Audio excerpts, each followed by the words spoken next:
Sa paagi kan contract farming, makakapabakal nin 29 pesos per kilo na bagas ang National Irrigation Administration Region 5 sa Setyembre.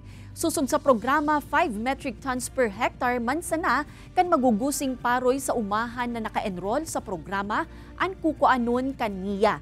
Buot sabihon an matatadang gusi kan mga paraoma nasa mga Irrigator Association na kung saan ipapabakal o kung ano ang gigibuhon.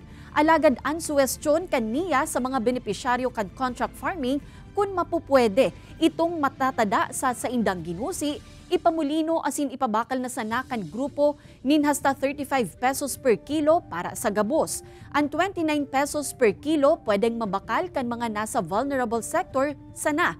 Tutugutan na makabakal kada saro nin sarong sako na may 10 kilo.